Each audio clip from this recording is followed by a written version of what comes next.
This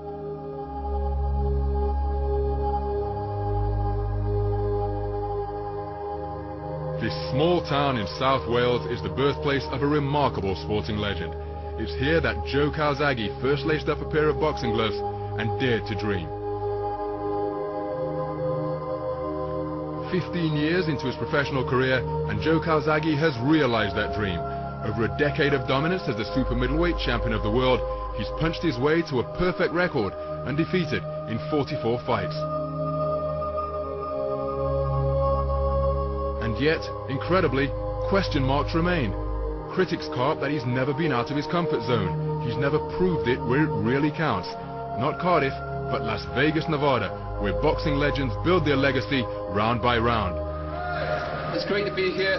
It's a long time coming to the States, so I'm really happy to be here.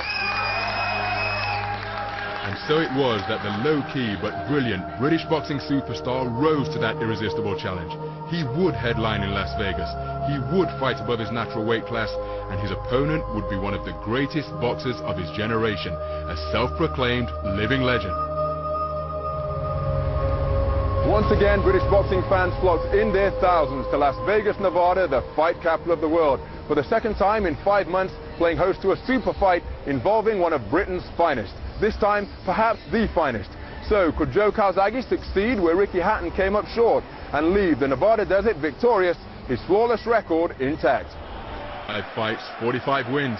Joe Calzaghe remains unbeaten, having come through the toughest fight of his career on his American debut.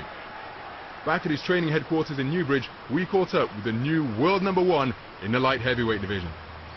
All during the week's build-up, you looked relaxed, Hopkins. Mind games didn't work, nothing was getting through to you. And then on the ring walk, it was as though you were in Cardiff. Do you think that relaxed approach you were taking was perhaps instrumental in you getting dropped for only the 3rd time in your career in that opening round?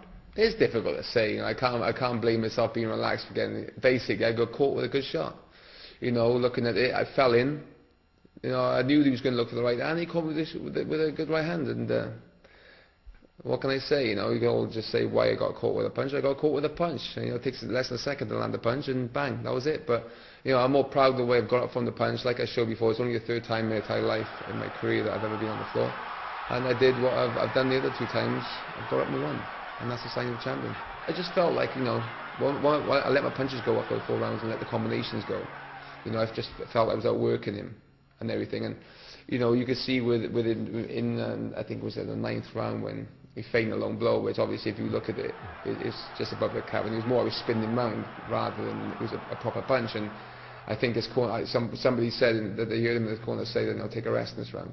So he needed a rest, and he also done the same in the 11th round as well. But what can I say? You know, everything was against me.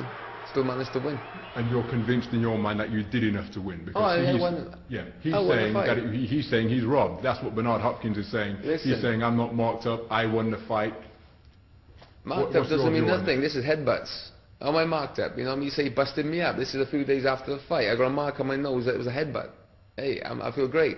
You know, the only thing is there's a bit sore is my hand. No, it's not a phantom injury. I obviously hit him somewhere. At the end of the day, listen, he's a sore loser, and he lost the fight. So it's 3 American judges, American referee. That, you know, what can I say? You know, I fought a HBO fighter. He lost. I won the fight. I know I won the fight. You know, I was, you know, obviously when you hear a split decision, I thought I could get robbed. But to me, I won the fight. I was the aggressor. I landed more punches. End of story. It wasn't a pretty fight. He was negative. He was trying to cheat. You know, so when can I listen? You have a 3-minute round and you got a minute's break. This guy had a minute's round break, and then when the fight went, he decided he wanted another 3 minutes. Then the next round he had 35, 40 seconds off. Now that's cheating, because he was tired. You know, basically he was exhausted in the last few rounds, and was allowed to have a rest when he felt like it. Biggest fight of your career, hardest fight of your career, how would you characterize it? It was, you know, it was a difficult fight because of the situation. Because I thought a fight like Hopkins, who's, you know, has a style that doesn't gel with my style. You know, he was allowed to get away with a lot. It's difficult to say. You know, I wouldn't say Hopkins he's an awkward fighter. He's an intelligent fighter. But I wouldn't say he's the best fighter I fought. No, he's not. I believe that if I had performed like I can perform, I could have stopped him. You know, I just didn't perform up to what I can perform like. 100%, I just did not perform on the night. You know, we're all human. Like I said before, you know, you can't always have a Kessler and a Lacey performance. You know, you set yourself a high standard, and people think you're always going to fight that standard. But yeah, it's just like really happy, you know, just going to relax, go away for a break, and weigh up my options. Now, as you say, you've got options to weigh up, lots of options, because you're still universally recognised, the undisputed champion at super middleweight, now the world's #1 at light heavyweight. What are the options that lay before you, and which direction do you think you're going to go?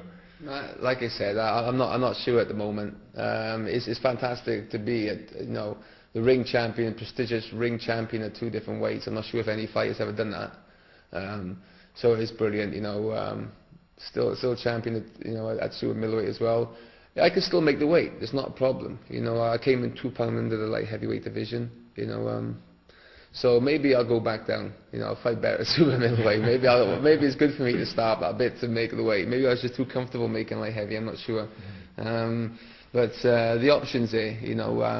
I'm only interested in fighting big fights, you know. And wouldn't get much bigger than Roy Jones Jr. You called his name out immediately after the ring. He was very respectful after the victory. How much would it mean to you to fight somebody of that stature, Roy Jones Jr.? Yeah, well, Roy Jones is a legend, isn't he? At the end of the day, people might say, yeah, you know, you're fighting somebody old, you know, somebody old has been. But hey, listen, you know, the guy's a legend. And I've fought the up-and-coming younger fighters. In my last few fights, I fought Lacey. You know, I fought Kessler. 2 guys who a lot of people thought were going to beat me. So why can't I be the young guy in a fight? And you are thinking only one more fight? Yeah, I am. No, I'm thinking at the moment 1 more fight. Yeah, 1 more fight. I should stick with it because, you know, there's always a temptation to be greedy and keep going too long. And at the end of the day, you know, what I've achieved in boxing, I'm tremendously proud. And, you know, I want to be one of the few fighters that manages to call it a day at the right time. So the remarkable story of this small-town boxer continues. American writers used to dismiss Joe Calzaghe as stay-at-home Joe. And while he'll always be a homeboy at heart, he's proved that he can go to the gambling capital of the world, risk his reputation, and still find a way to come out on top. Now undefeated in 45 fights and the world's #1 in 2 weight classes.